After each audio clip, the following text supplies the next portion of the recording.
नमस्कार, Ajit web TV देख रहे सभी दर्शकों का स्वागत है। मैं रोहिणी ओब्रॉय और आप देख रहे हैं खबरों के आईने से। इस वक्त स्टूडियो में हमारे साथ मौजूद हैं अजीत समाचार से न्यूज एडिटर विकास सचदेवा जी। विकास जी, मैं स्टूडियो में आपका बहुत बहुत स्वागत बहुत बहुत शुक्रिया जी। तो आज के कार्यक्रम की शुरुआत हम अपने कुछ खास मुद्दों से करेंगे। विकास जी, जैसे कि हम सभी जानते हैं कि सुप्रीम कोर्ट ने अपना महिलाओं पर एक अहम फैसला सुनाते हुए जो एनडीए की परीक्षा है जी, उस पर दाखिला परीक्षा में दोबारा से बैठने की उनको मंजूरी दे दी गई है। जी हाँ जी। तो 5 सितंबर को कह रहे हैं कि ये परीक्षा शुरू होनी है, तो उसमें जो महिलाएं हैं वो बैठ सकती हैं जी। तो इसके बारे में आप क्या कहेंगे?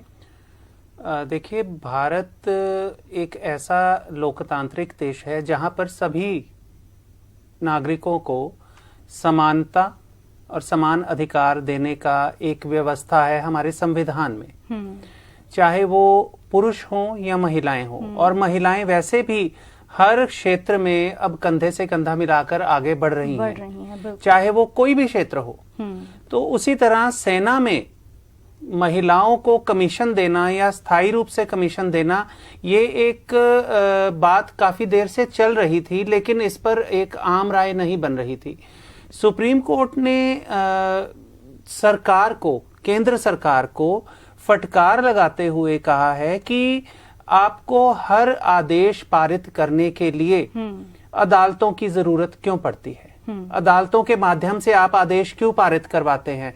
आप नीतिगत फैसला जो बनना चाहिए उसके लिए एक मापदंड आप तय क्यों नहीं करते? सरकार की ये जिम्मेदारी है और सरकार की ओर से इस तरह का एक फैसला या आदेश पहले ही आ जाना चाहिए था, जो कि अब सुप्रीम कोर्ट ने दिया है। 5 सितंबर को ये एनडीए की परीक्षा होने जा रही है, तो 5 सितंबर के बाद महिलाओं को उस कमीशन, उसमें स्थायी कमीशन मिलेगा या नहीं मिलेगा, या पूर्ण रूप से उनको उसमें एंट्री मिलेगी कि नहीं मिलेगी, इसके बारे में फैसला जो है वो 8 सितंबर तक अभी रख लिया गया, सुरक्षित रख लिया गया है। उसका फैसला जो है वो कोर्ट 8 सितंबर को सुनाएगा। लेकिन महिलाओं के लिए समान अधिकार और महिलाओं को सेना में बराबर जो अधिकार है वो दिया जाना चाहिए। ये बड़ी देर से, एक लंबे अरसे से मांग चलती आ रही थी। ये पहली बार मौका दिया सरकार ने कि एनडीए में वो शामिल हो सकती हैं महिलाएं। ये पहली बार ही मौका मिल रहा है। इससे पहले एनडीए के जो एग्जाम्स होते हैं, एनडीए का एंट्रेंस एग्जाम होता है या बाकी भी जो पेपर होते हैं उसके, उसमें महिलाएं नहीं बैठ सकती। ये बड़ी देर से एक मांग चल रही थी, क्योंकि इसमें लगता था कि एक भेदभाव हो रहा है, महिलाओं के साथ भेदभाव है। जब महिलाएं वायुसेना में पायलट के तौर पर जा सकती हैं तो वो एनडीए में क्यों नहीं जा सकती? बिल्कुल सही है। और एक एनडीए और एक नेवल एकेडमी, जो नेवी की एकेडमी है, जिसमें अगर नेवी में जो लोग जाते हैं वो भी नेवल एकेडमी के माध्यम से जाते हैं। एनडीए और नेवल एकेडमी जो है ये महिलाओं को अपने एंट्रेंस एग्जाम में बैठने नहीं देती थी, उनको अधिकार नहीं था। लेकिन अब सुप्रीम कोर्ट के माध्यम से ये उनको अधिकार मिल गया। बहुत अच्छी बात है। बिल्कुल बिल्कुल। तो इसके बाद हम चर्चा करेंगे कि आपको पता है कि पिछले सप्ताह एक खबर आई थी कि महंगाई की अगर बात करें तो लगातार जो महंगाई का दौर है वो लगातार ही जारी है। जी, वो तो बड़े लंबे अरसे से चल ही रहा है। अब नए नए झटके ऐसे आम आदमियों को लगते हैं कि सुन के बंदा कहता है कि हम क्या करेंगे। महंगाई के झटके भूकंप के झटके के बराबर हो गए। बिल्कुल बिल्कुल। तो अगर हम बात करते हैं रसोई गैस सिलेंडर की, तो सरकार ने जो है 25 रुपए उसको और महंगा कर दिया है। एक तरफ तो बेरोजगारी चल रही है, तो दूसरी तरफ जब ऐसे के झटके लगते हैं तो वहां पर आम आदमी कहाँ पर खड़ा है? उनकी जो महंगाई की जो कमर है एकदम से टूट कर रख दिया है सरकार ने। तो इसके बारे में आप क्या कहेंगे? देखिए, महंगाई के बारे में जहां बात करें, एक तरफ तो सरकार खुद मानती है कि कोविड के दौरान लाखों लोग बेरोजगार हुए हैं, तो फिर ये महंगाई हर टाइम ये सरकार खुद बात मानती है। लाखों लोग अगर बेरोजगार हुए हैं तो सरकार का महंगाई पर या जो जरूरी सामान या जरूरी चीजों के मूल्यों पर जो नियंत्रण है उस पर काबू ही नहीं है। बिल्कुल। पेट्रोल बढ़ रहा है, पेट्रोल 100 से ऊपर जा चुका है। बिल्कुल। जो डीजल है वो लगातार बढ़ रहा है। पेट्रोल और डीजल जब बढ़ता है तो हर चीज महंगी हो जाती है, क्योंकि ट्रांसपोर्टेशन जब महंगी होती है तो हर चीज महंगी होती है। सब्जियां हो जाती हैं, फ्रूट हो जाता है, दालें, खाने पीने का हर सामान, सब कुछ। और किचन में क्या चाहिए लोगों को, अपने किचन में एक गैस सिलेंडर जो है जिस पर चूल्हा जलाना अब लोगों के लिए महंगा हो गया। आप ये कह सकते हैं कि लोगों को अब चूल्हा जलाना महंगा हो गया, खाना खाना महंगा हो गया। बिल्कुल। अगर गैस सिलेंडर की कीमत बढ़ेगी तो लोग जो हैं वो किस तरफ भागेंगे? फिर बेरोजगारी की वजह से अगर हर चीज महंगी होगी तो फिर उसका नतीजा क्या होगा? उसका नतीजा होगा लूटपाट। बिल्कुल, वो हो भी रहा है। बिल्कुल, ये हो भी रहा है। लूटपाट होगी या चोरियां चकारियां होंगी, इस तरह के काम होंगे। उससे एक तो बेरोजगारी की वजह से सबसे पहले जरूरत है हमें, जो लोग बेरोजगार हुए हैं उनको रोजगार देने की। वो तो सरकार सोच ही नहीं रही कि सरकार, यही तो बात है कि जो अभी पहले भी हमने बात की कि सुप्रीम कोर्ट जो कह रही है नीतिगत फैसले बनाने में सरकार पूरी तरह से नाकाम है। ये बिल्कुल ये नहीं लग रहा कि जैसे टोल प्लाजा वहां से खत्म हुए हैं तो उसका कहीं से मतलब कि वो असर निकाल रही हैं ये चीजें महंगे करके। ये देखिए महंगाई, पेट्रोल वगैरह, महंगाई क्यों बढ़ रही है ये जानना सरकार का काम है, ये पता लगाना सरकार का काम है। लेकिन सरकार क्या है, सरकार इस वक्त बिल्कुल चुप है और महंगाई करी जा रही है दिन कुछ भी अगर किसी भी चीज के दाम बढ़ते हैं तो सरकार को उससे कोई फर्क नहीं पड़ता। हाँ, बेशक प्रोटेस्ट हो या कुछ हो भी रहे हैं प्रोटेस्ट अमीर जो वर्ग है वो और अमीर होता जा रहा है। बिल्कुल। गरीब वर्ग है जो वो और गरीब होता जा रहा है। मध्यम वर्ग जो है वो सबसे ज्यादा पिसता जा रहा है। सबसे ज्यादा जो मार है वो मध्यम वर्ग को पड़ती है। तो अगर किसी भी चीज के दाम बढ़ते हैं तो उसका जो सीधा असर है आम आदमी पर है, सरकार को उसका कोई असर नहीं है। इसलिए सरकार को अपने नीतिगत फैसले बनाने चाहिए, नीतिगत जो मापदंड बनाने चाहिए। मेरे ख्याल से ये भारत ही एक ऐसा देश है, हम बात करते हैं कि हम भारत को कैलिफोर्निया बना देंगे, हम भारत को यूरोप की तरह बना देंगे, लेकिन महंगाई या जो दाम बढ़ रहे हैं उस मामले में हम किसका मुकाबला करेंगे? बिल्कुल सही है। वहां पर हम कैलिफोर्निया और यूरोप का मुकाबला क्यों नहीं करते? बिल्कुल सही बात है। ये सरकार को सोचना चाहिए। बिल्कुल विकास जी, बिल्कुल सही कहा आपने। तो इसके साथ ही हम अपने अगले विषय की ओर आते हैं जी। जैसे कि अगर हम बात करें ना फायरिंग केसेस की, तो दिन ब दिन और लगातार जो ये है फायरिंग के केसेस हैं खासकर पंजाब में भी बहुत ज्यादा हो चुके हैं। अभी तो मतलब लगातार ये बढ़ रहे हैं। तो विवाह शादियों में अगर पार्टीज में हम आम देखते हैं तो ये फायरिंग एक होता है कि अपना मतलब कि दिखाने के लिए वो फायरिंग करते हैं। इसके कारण कई लोगों की जानें तक जा चुकी हैं। बिल्कुल। तो जो बदमाश हैं लगातार उनके हौसले जो है बुलंद हो रहे हैं। सरकार इस मामले पर कोई नकेल क्यों नहीं कसती कि फायरिंग के मामले ना हो पाए? एक तो देखिए जो रिवॉल्वर देने का सिलसिला है, रिवॉल्वर की लाइसेंस देने का, लाइसेंसी रिवॉल्वर जो लोगों को दी जाती है उसका कुछ एक क्राइटेरिया होना चाहिए, एक मापदंड होना चाहिए कि किसको देनी है, उसको इसकी जरूरत क्या है, क्यों है। बिल्कुल।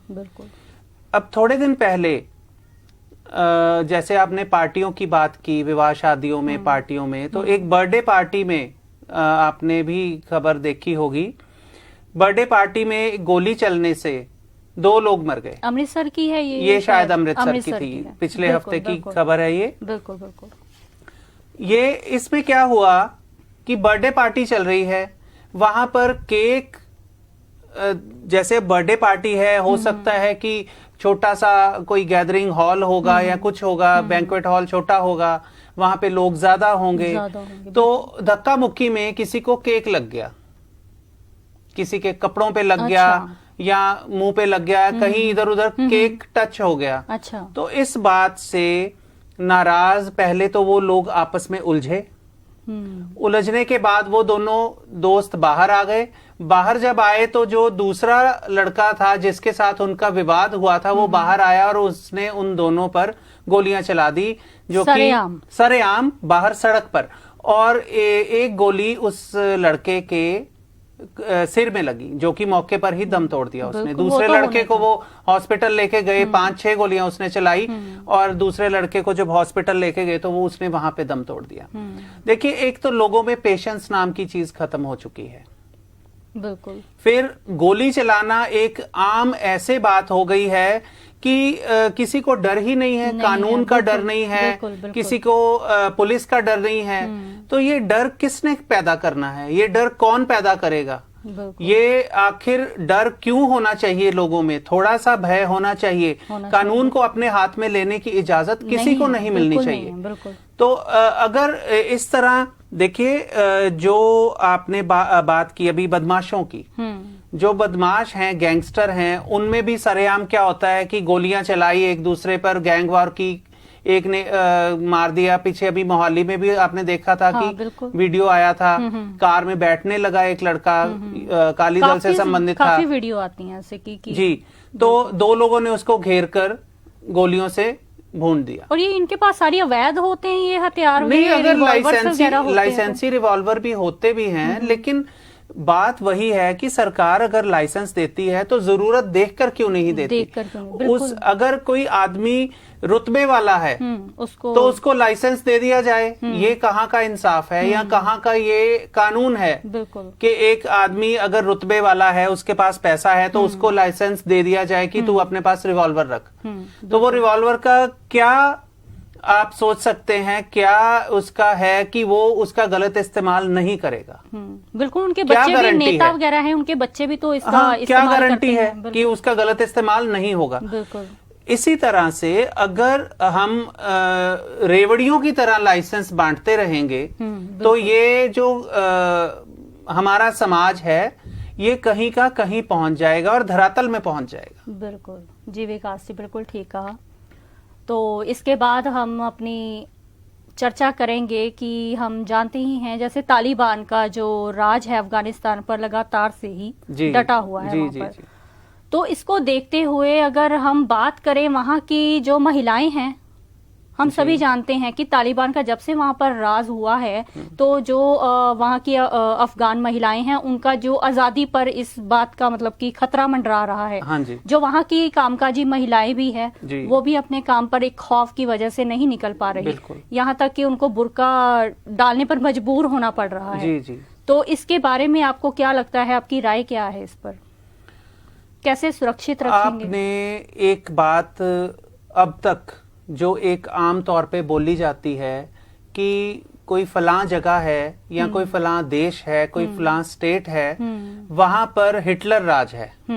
लेकिन अब वो जो मुहावरा है वो चेंज हो गया है, वो है कि वहां पर तो अब तालिबान राज है। बिल्कुल। तालिबान अब हिटलर से भी ज्यादा खौफनाक और ज्यादा जबरदस्त हो गया है।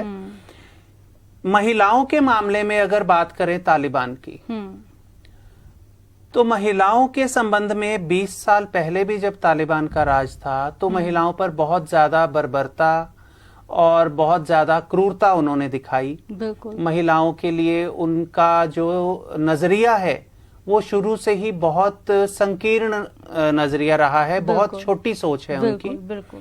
महिलाओं को वो आगे नहीं बढ़ने देना चाहते, महिलाओं को वो ये चाहते हैं कि वो किसी भी तरह से पुरुषों के बराबर कोई काम ना करें, बाहर ना निकलें।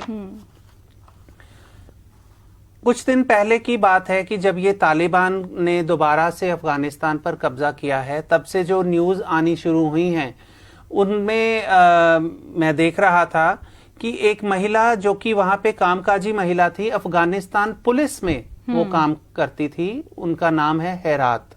काफी बड़ा पोस्ट, काफी बड़ी कह सकते हैं जी। पुलिस में काम करना महिला, वो भी अफगानिस्तान जैसे देश में, अपने आप में एक बहुत बड़ी बात है।